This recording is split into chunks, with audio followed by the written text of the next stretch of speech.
वीर्यं करवावहै तेजस्विनावधीतमस्तु मा विद्विषावहै। ॐ शान्ति शान्ति शान्तिः। ॐ पूर्णमदः पूर्णमिदं पूर्णात् पूर्णमुदच्यते पूर्णस्य पूर्णमादाय पूर्णमेवावशिष्यते। ॐ शान्ति शान्ति शान्तिः।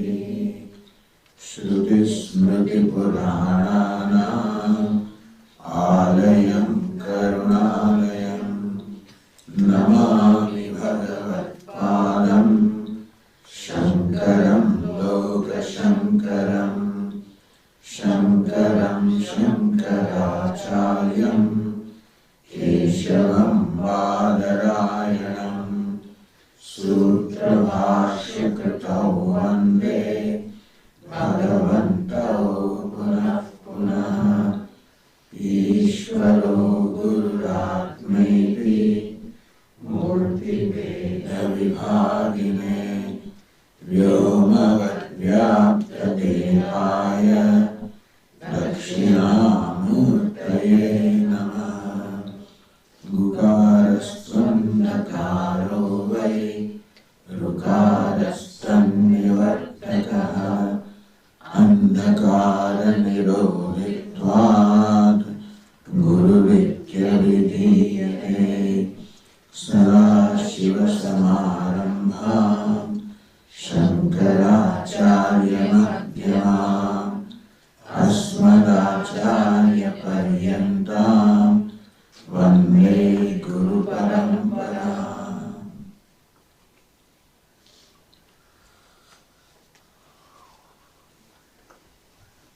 In passage 15 on the page number 8,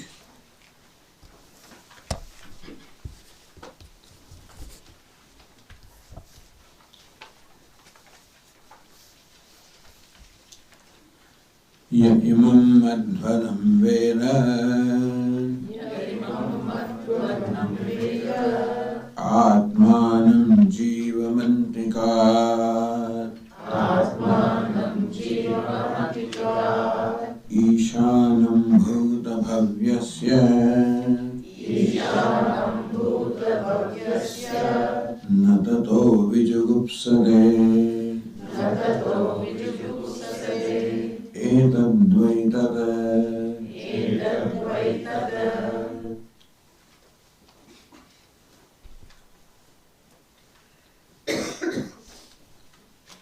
ये इमं आत्मानं अंतिकात् वेद.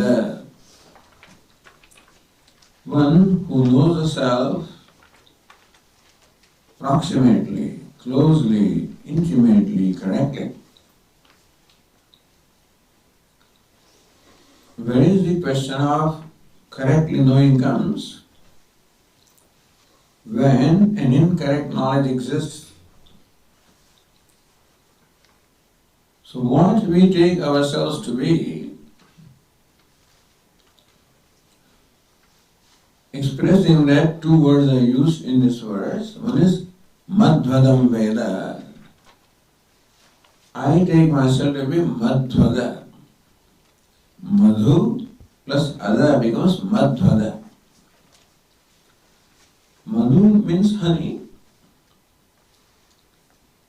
but Madhu also means karma phala or the result of the action.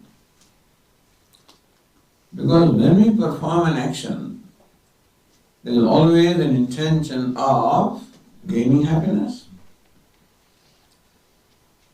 And in that sense, the karma phala is also called Madhu. Madhu plus Ada becomes Madhvada. Ad means to eat. So Madhvada, one who eats or enjoys or experiences karma phala. So one conclusion or perception I have about myself is that I am Madhvada, I am the enjoyer or experiencer of karma phala.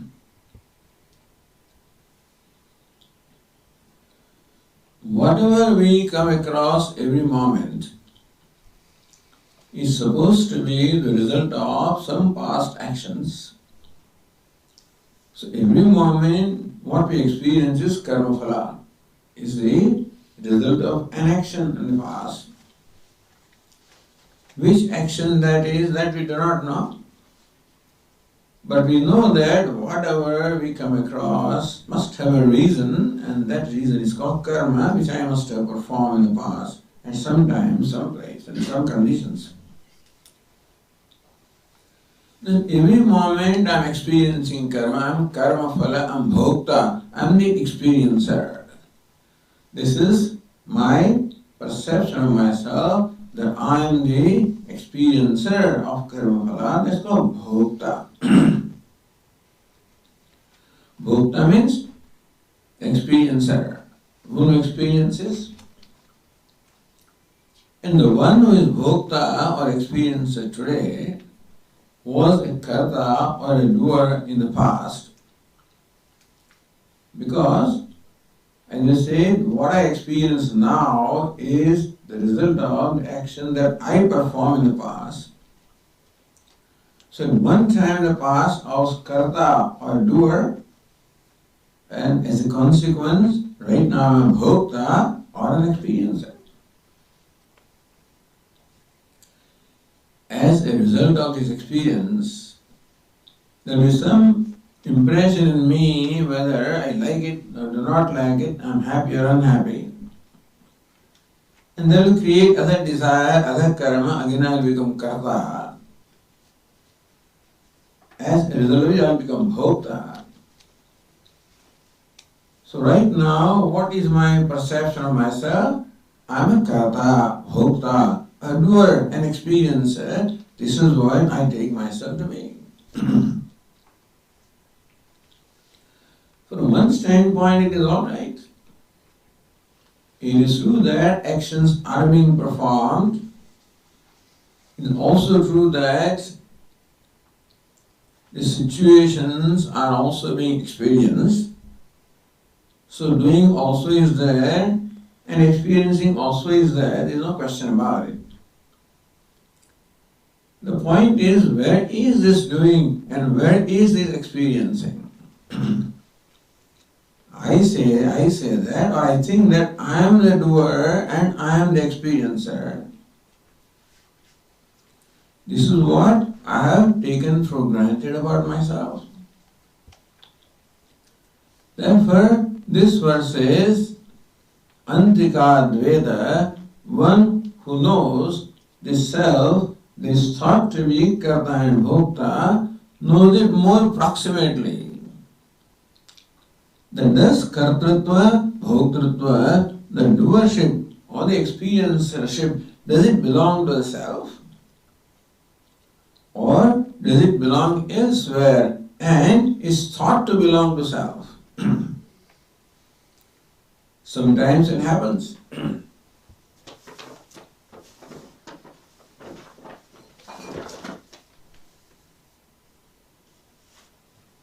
Here we have a crystal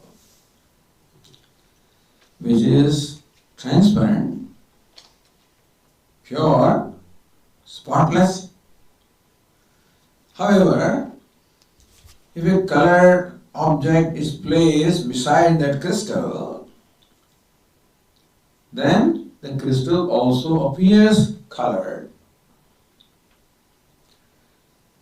And if I do not know what the true nature of crystal is, it is likely that I would conclude that crystal is orange. And if a different color is there, I may think that crystal, I don't know how it appears to you, but crystal is green, it is red, it is yellow.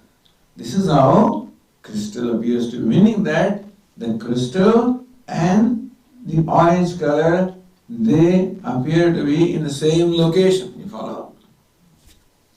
The crystal and the orange color appear to be in the same location. Therefore, my conclusion could be that crystal is orange. But in fact, orange is located in one location, whereas crystal has a different location. So even when they seem to appear in the same location, they are not. So also doership is there, the experiencership is there someplace. In Vedanta, this cloth, which creates an appearance of coloredness in the crystal, is called upadhi. Upa means something that is proximate. And what is proximate upon that? This lends its own qualities. This orange cloth lends its qualities to the crystal and makes the crystal appear orange, and therefore this is called upadhi. So where the orange color is an upadhi, whereas it appears to be in elsewhere like in crystal, and therefore we may conclude incorrectly that crystal is orange. Here also the Atma, the self, the consciousness is crystal clear, transparent, spotless, ever pure. The problem with something which is pure is that it can easily reflect what is around there. Our Swami would call it sitting duck for superimposition. Just as the crystal is a sitting duck for superimposing different colors, so also the self is sitting duck for superimposing the attributes of whatever is around. So no doubt action is being performed, but performed by the body-mind complex, which is where, because action can be performed only when there is a possible change. Action is movement. So whatever can move alone can perform action. The self is motionless and therefore there cannot be action in the self or Atma, which is consciousness. Action is in the body, sense, mind complex. In the Bhagavad Gita, Lord Krishna says, Prakritehe kriyamani gunahi karmani sarvasha. Lord Krishna says Prakriti, or the matter which performs all the actions, meaning this body, mind, sense complex, which is a modification of matter, that is where all actions are performed. Ahankara vimudhatma karta vitamanyate. On account of identification, this self believes that I am the karta, I am the doer. And the one who is doer now becomes experiencer later. The karta becomes bhokta, becomes karta, becomes bhokta. This is called samsari. Both are miserable. Karta also is miserable and bhokta also is miserable. No, Swamiji, it's not so, but it is so. Because moment I feel limitedness, that is called misery, because where limitlessness is my nature, what is the distance between limited and limitless? Limitless, infinite distance, and therefore I am infinitely far away from my limitlessness, and therefore I am limited. That is misery. So kartrutva, bhoktrutva are the doership, experiencership, are the characteristics of samsara,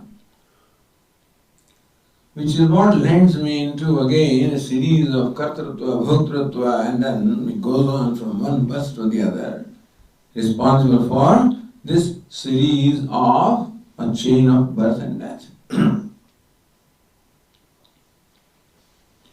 And I am struggling to become free from that. Again by doing something which creates another experience, and then again doing something, that again, so I'm struggling through karta, doing and things to become free from this chain of kartrutva bhoktritva. But Antikal Veda, one who pays attention to the reality of kartrutva, bhoktritva, do they belong to the self? Do they belong to consciousness? Or do they belong to this body, mind, sense complex? When one recognizes, then what is going on is what Vedanta calls adhyasa of superimposition, that what belongs to the upadhi, I am habitually superimposing upon myself, and I judge myself based on what belongs to the body, mind complex. And thus I judge myself to be a doer, an experiencer, a limited being, and then it is going to be incompleteness, lack, want, insecurity, and fear.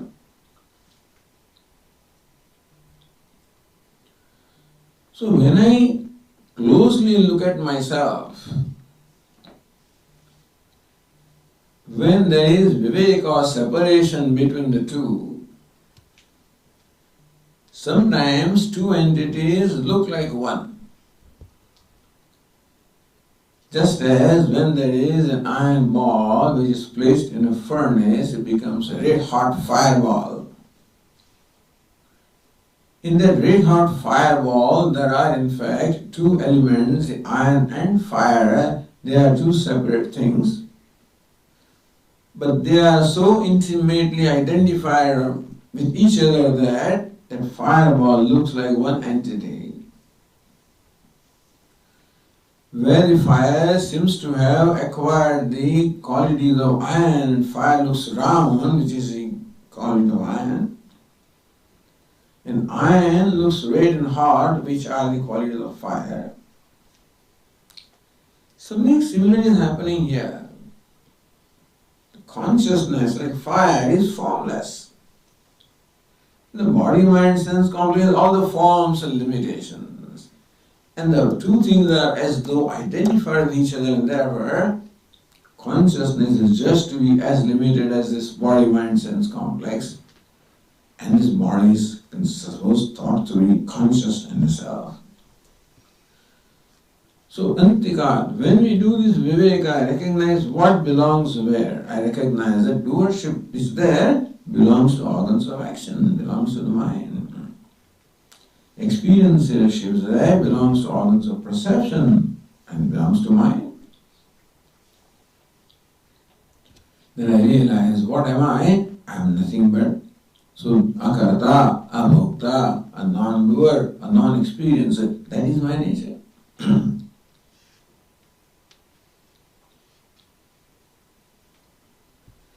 And then second line says, how do I know myself? Second line is Ishanam Bhutabhavyasya. Ishanam means ruler.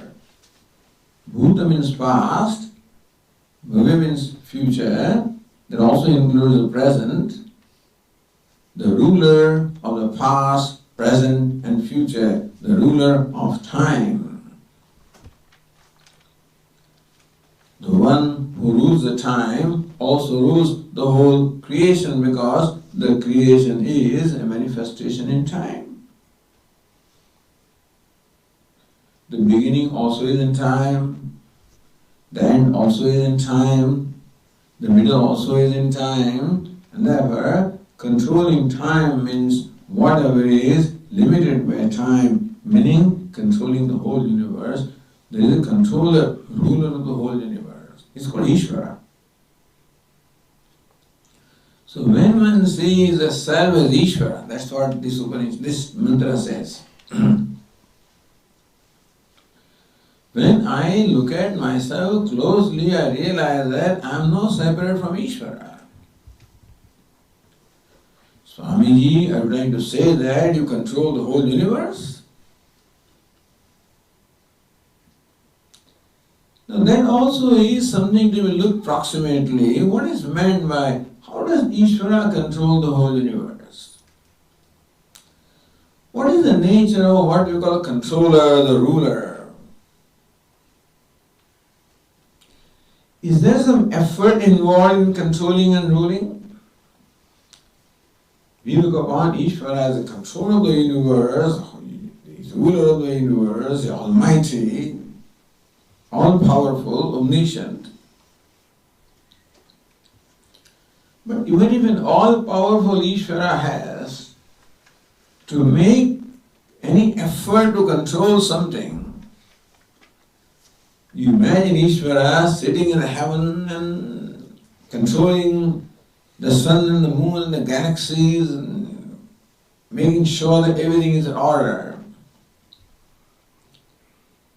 If Ishvara has to make that kind of an effort, wherever there is an effort, there always is certain loss of expenditure of energy, is it not so?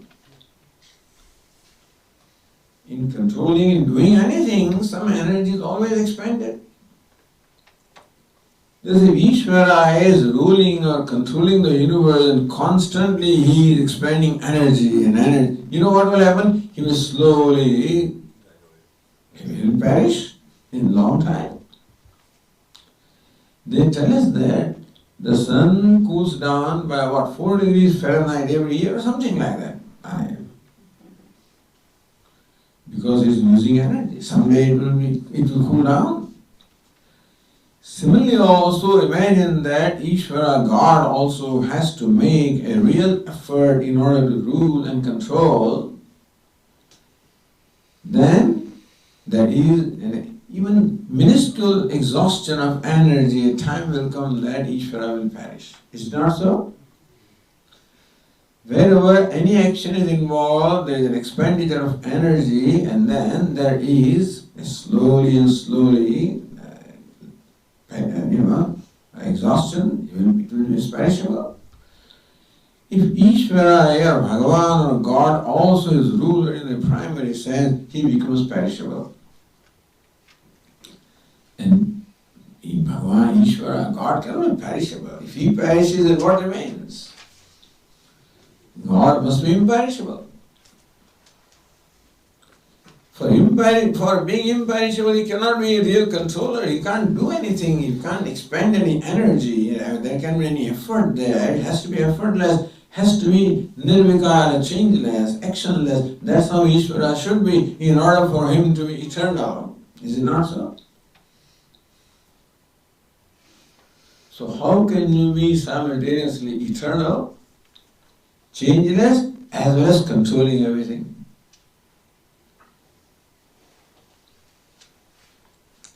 Only when the controlling belongs in one place and eternal belongs to another place. But both are thought to be one, like the crystal. Just as the self, the doing, experiencing belong in one place, and the self, the consciousness is in a different place, different degree of reality, and we lump them together and think that the individual is a doer and experiencer. So also in case of Ishvara or God or Brahman also, this controlling and stuff like that belongs to a different way, belongs to his costume. This doership, experiencer belongs to my costume of the body, sense, mind. Similarly also, the controllership of Ishvara also belongs to his costume. This is called Maya, or the costume of totality. In short, Ishvara by true nature also is changeless, nothing but changeless consciousness, in presence of whom all controlling takes place. Meaning that Brahman does not require to do anything, to control anything, just the presence itself is enough. Just as in presence of consciousness itself, all actions are taking place, all experiences take place, so also in consciousness that is Ishvara, all controlling, creation, sustenance, everything takes place. Just if you look at closely what I am, then I turn out to be nothing but changeless consciousness. If you look at what Ishvara is closely, then Ishvara also turns out to be nothing but changeless consciousness. Is it not so?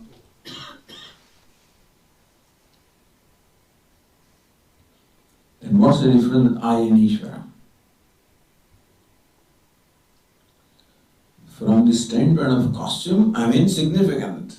And Ishvara is vast, boundless.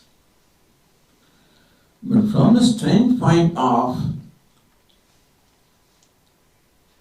the substratum of that costume, one that wears that costume, the individual also is consciousness, Ishvara also is consciousness. From that standpoint, both are one, is it not so? Because one consciousness cannot be distinguished from another consciousness because there are no distinguishing characteristics. What is one non-dual consciousness. So this Upanishad approximately understand. When we do not pay attention, we not look into the things, then we just take things for granted and believe that I am a karta, bhokta, doer, experiencer, Ishvara is a niyanta, is a ruler. So this is how my conclusions are, because I not closely look at either myself or Ishvara. When that is done, then I find myself non-separate, identical to Ishvara. What there is one consciousness, boundless, non-dual, because there is no duality. You cannot divide consciousness. There cannot division such as Ishvara and Jiva because it's undivided, indivisible. Just as space cannot be divided, you can create walls in the space and feel that the space is divided in different rooms. But space is not within the walls are within the space. Similarly also, it's not that looks like you are one part of consciousness, I'm this part of consciousness, the consciousness that I am is different from consciousness that you are. This is what we think. But where the separation is that upadhi is one, this upadhi, that costume is one, this costume is another. There are differences in costumes. The manyness in costumes, no doubt about that. So manyness belongs someplace, but not where I think it does. The costumes are many and varied, but the consciousness that manifests through the costumes is one non-dual. Just as bulbs are many, the light can be of different color also, of different intensity also, but the electricity that manifests through them is one. And so also one boundless consciousness manifests through every name and form. Call it Jivatma, call it Jiva or Ishvara, individual or the total. The difference is in the costume. As Ramana Maharshi says, Isha Jivayoho Veshadhi Bhida. The Bhida, the division between Ishvara and Jiva is only in the costume. Sasvabhavato Vastu Kevalam. What is the essential nature of what we call Ishvara? And what is the essential nature of what we call Jiva? We find that both are nothing but consciousness. Both are Sat, or Chit, or Ananda. Vastu Kevalam, the reality is only one, non-dual. Antikat Veda, this one man knows oneself approximately, meaning one knows oneself as non-dual. Then what is the result or the reward of this knowledge? When it says, Natato Vijagupsade. As a result of that, one does not seek security thereafter. See the translation. One does not seek security, meaning that one becomes free from the need to protect oneself. Gopayatam ichcha jugupsa. Gup means to protect. From then on, one becomes free from the desire or need to protect oneself. The need to protect comes from, of course, insecurity, from fear. So when it is said that one becomes free from the need to protect oneself, means that one no more feels fear or insecurity. Because Upanishad says, Dvitiya dvai bhayam bhavati. When there is division, then there is fear. The duality does not mean two. Two does not mean duality. It's division that means duality. There can be two ornaments. One ornament is bangle, other ornament is earring, and then bangle thinks that earring is different, etc. Each one thinks that they are different from each other. As long as they judge themselves from the standpoint of name and form, when they realize that I am gold, then there is no duality. The waves are many in the ocean, and each wave may think that I am different from other waves. And I am attacked by the other wave, or to protect myself, look at other waves, the big wave is, is attacking me, is crushing me. What is the wave? The water identified with a name and form. As long as one judges oneself by name and form, there is always individuality, and then there is fear. When the wave recognizes that I am water, then fear from what? One wave can have fear from another wave, but can water have fear from water? So this is called freedom. Freedom from fear. Freedom from the need to protect oneself, meaning freedom from insecurity. Freedom from fear that arises from a sense of individuality, a sense of limitedness. So this mantra gives the identity within Jiva. It's Mahavakya. Mahavakya means a major statement which reveals the identity of the Jiva and Ishvara. Meaning identity between everything. Jiva is myself, everything else is called, I am called Tvam, that is called Tat, and therefore Tat and Tvam are one, that's what is said here. That second line is Tat Pada, first line is Tvam Pada. Both are one, Tat Tvamasi, that's what this mantra says.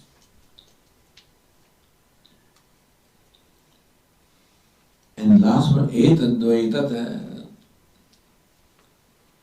Says the teacher, Yamaraja to Nachiketa, Etadvaitata. This is in Etad means this, Tat means that. This is indeed that. In Nachiketa, this is indeed that. What is meant by that? In Nachiketa, this is what you answer to what you ask for. Nachiketa asks that when a person dies, then this doubt remains whether there is a self other than body or body is a self. Here is together. This is the nature of self, which is consciousness, one non-dual, quite different from the body. And this is when there is no fear, there is no insecurity. This is what is the answer to your question. And this was what I said is the Tad Vishnu Paramam Padam, which is supreme abode of Vishnu, meaning that that's the goal of life. This is the goal of life.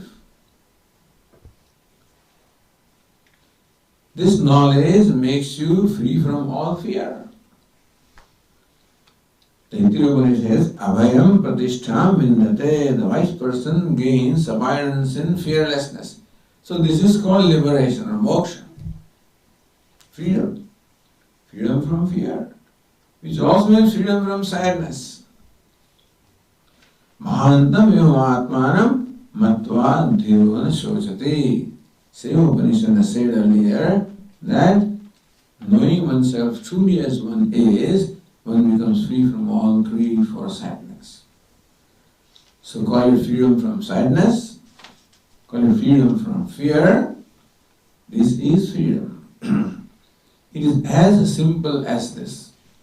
Vedanta presents this as the goal of life, meaning that this is what that is, hey Nachiketa, this is what you've been seeking all along. This is what human being has been seeking. What we want is a very simple thing in life. We are not interested in any heaven, we are interested only in becoming free. I run away to heaven because I am not happy here, I am sad, I want to become free from sadness, and so I go there, someplace else. I am suffering from fear, therefore I want to go someplace where I can become free from fear. There is no such place. Where time and place are, there is going to be limitedness and fear. Where time and place are, there is going to be sadness, meaning that if I give reality to those things, there cannot be freedom from fear or sadness. But here Nachiketa understand that this duality is only at the level of name and form, the essential content is one. Don't think that that way is different from you and you are different from that. There is also nothing but consciousness manifesting to that name and form, which is consciousness itself manifesting to this name and form. All there is one non-dual self. Where the variety is name and form, which is called creation. Once we know this, then it becomes a beautiful thing. Then there is no question of any attachment, aversion. When there is no fear, there is no attachment, no aversion.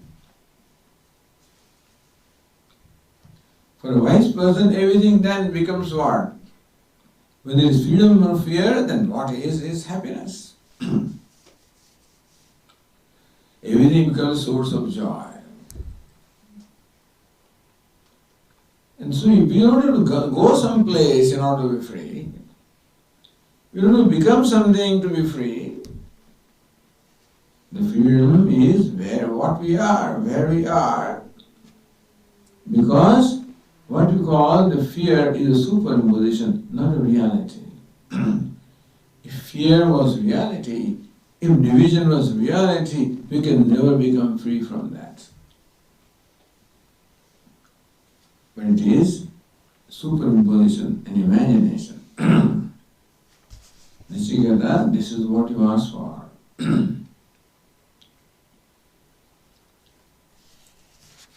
Continuing discussion.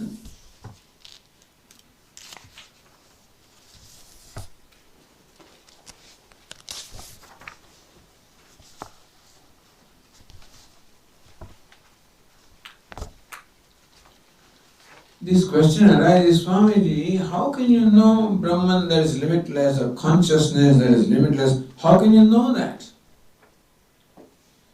With the mind, all knowledge takes place in the mind and mind is limited. With a limited mind, how can we know the limitless? Isn't that a question? The self or the consciousness is limitless. The instrument of all knowledge is the mind. With this mind that is limited, how can you know the limitless? Kathopanishad says, Na tatra chakshur gacchate, na vag gacchate, na manaha. The eyes, meaning organs of perception, they have no reach there. They cannot reach, meaning that they cannot objectify Brahman. The vag gacchati, the speech cannot describe, or the organs of action cannot grasp it. Na manaha, the mind also cannot visualize or objectify it. Now how to know?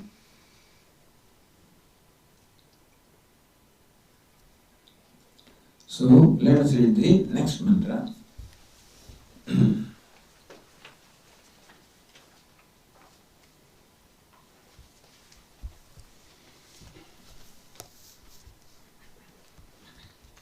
16.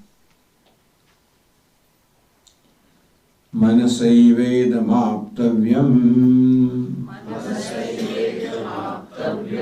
nehananasti kinchana mrityosya mrityum gacchate ya ihananeva pashyate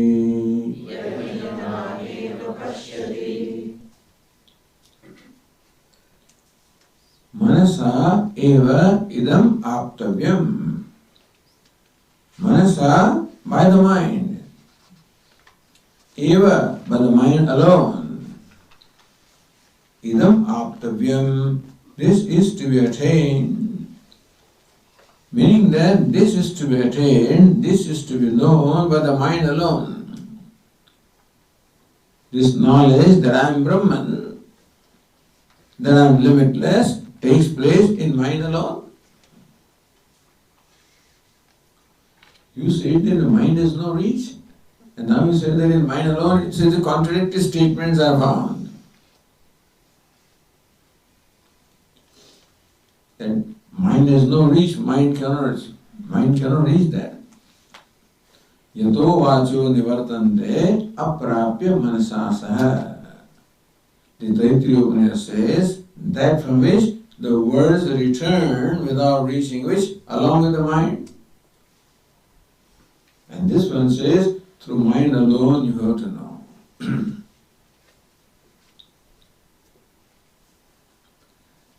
See, whenever the question of knowledge comes, there is a presumption, an assumption that what I have to know is separate from me. If consciousness, which is limitless, was separate from me, then there is no way that mind can ever know it or visualize it, because a limited mind cannot visualize or objectify the limitless. Fortunately, consciousness is myself, and therefore there is no need to objectify. It is the nature of subject, and therefore there is no need to objectify. Then what is to be done? Just stop attempt of objectifying. This Upanishad will tell you.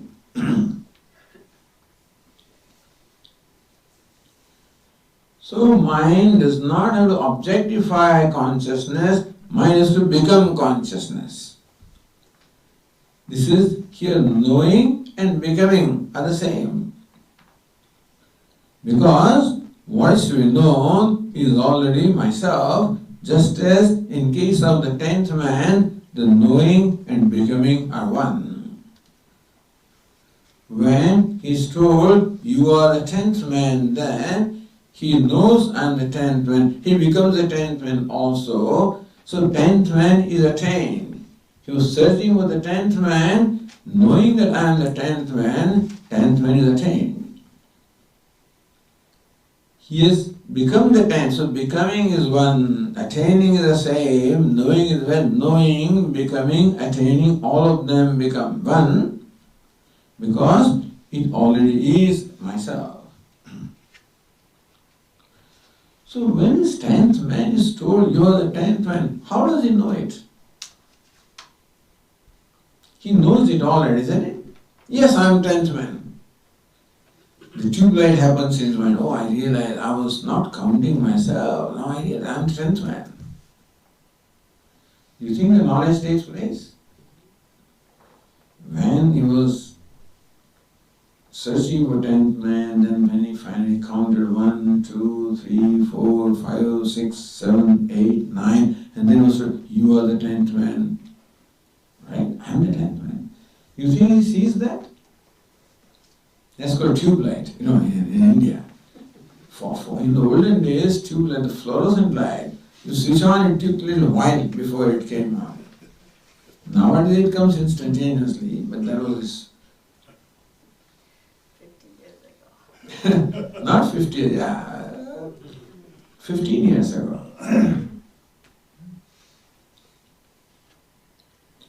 Similarly, you are the 10th man. It may have taken a little while. Then the tube light, yes, I am the 10th man. So does he see the 10th man? I have seen him now. How does he look like? Does he see it as an object? If he sees it as an object, then suddenly he is seeing someone else. Is it not so? He sees but does not see. Does not see it as an object, not only as can eventually understand seeing, but he sees himself anyway. And where? In his own mind. Doesn't it object? The self does not need to be objectified. If it had to be objectified, you can never do that. Therefore, the mind sees the fact that I am limitless because limitlessness is the nature of the mind. So how can you know the self? Let me ask you, do you know yourself right now or not? Yeah, I know myself. I'm a limited being. That way I know. Is it not so? How do I know? Oh, I see myself as a limited being. You see it as an object. How do you see it? I'm Swami so and so. How do you know that? Only when you look at the mirror that you know that you are Swami so and so, or you just know it? Do you know yourself? How do you know? Every morning, Swami, I wake up and I look in the mirror, then I realize that I'm so and so. Is it so?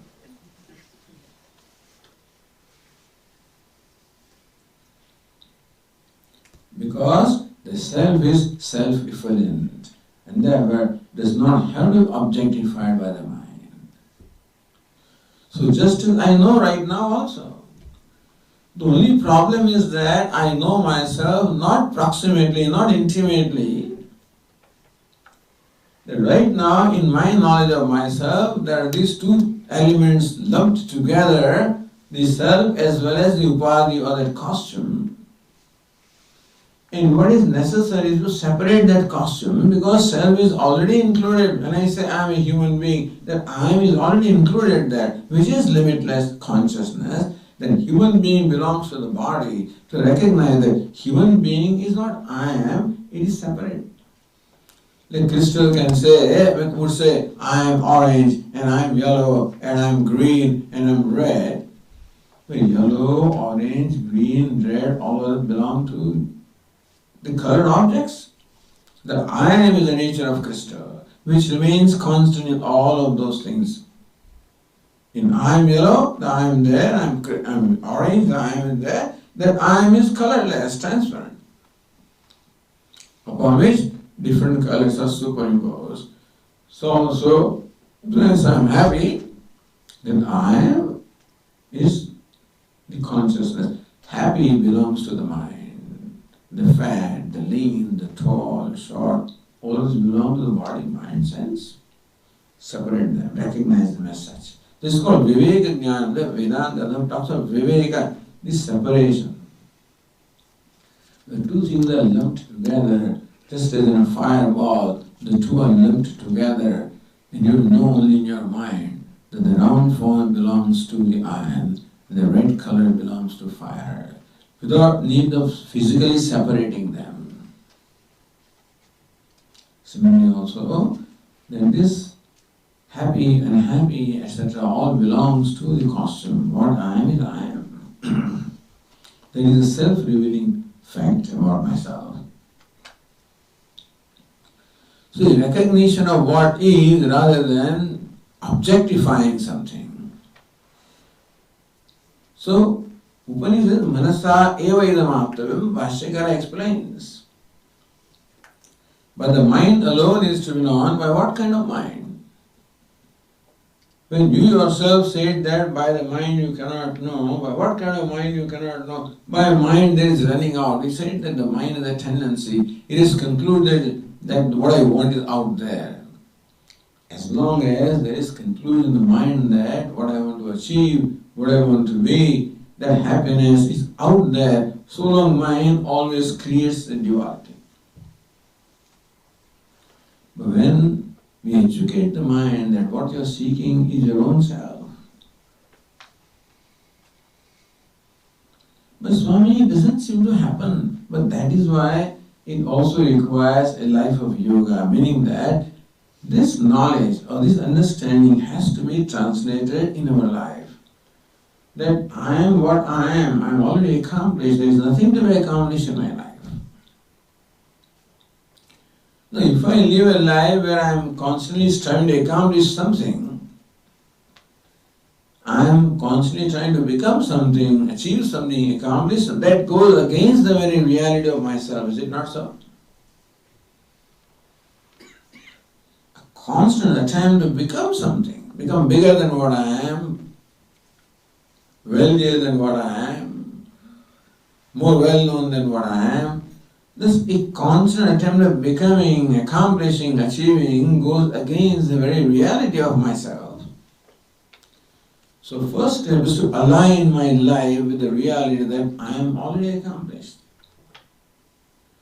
What does it mean, Swami? It means that actions are performed not for accomplishing what is unaccomplished. Action is performed as a means of knowing what is accomplished.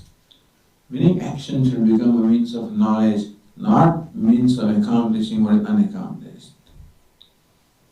What does it mean? It means action should become a means of giving up this impurity, raga, dvesha, which create the sense of unaccomplishment. What creates a sense that I am not accomplished is raga, dvesha, the impurities of mind. And therefore, may you live a life which is a process of getting rid of those impurities. That's why Karma Yoga came. Live a life of value, the right attitudes. Yajna, the life of offering, worship of Ishvara, offering your actions to Ishvara. All of that is conducive to this reality of accomplishing what is already accomplished. All values are based on that only. All values are based on non-duality.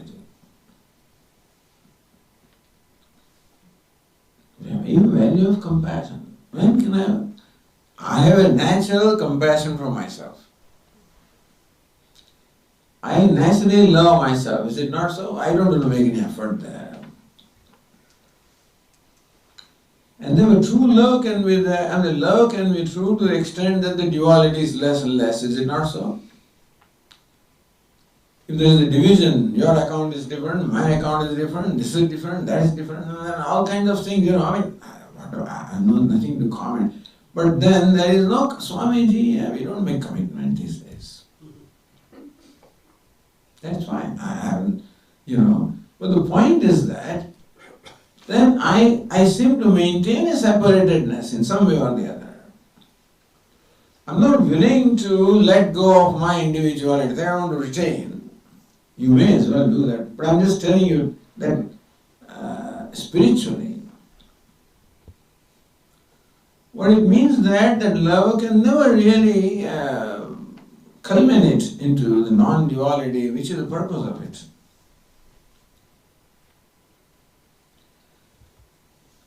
And therefore, this karma yoga or any values called non-violence, truthfulness, compassion, all of them can really blossom only when the duality is let go.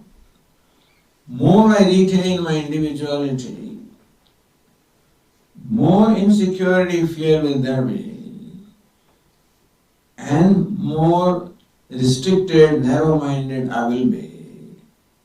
More hesitant I will be to let go of things. I will want to retain my individuality, retain my sense of limitedness. So all values ultimately are based on non-duality. Even a simple attitude of being a contributor as against a consumer also ultimately based on non-duality. It all are nothing but attitudes which bring us closer to non-duality. A consumer is the one who retains his individuality, he gives reality to the fact that I am a needy person, and that's retains the neediness, individuality, limitedness. More you consume, more limited you become. The attitude of consumption. So the attitude of contribution is to let go. Meaning that in order for the mind to know non-duality is the truth, it is necessary to prepare that mind by living a life that is based on that reality. We cannot be giving reality to all the duality and division and then expect that some miracle will happen, I'll bliss out some,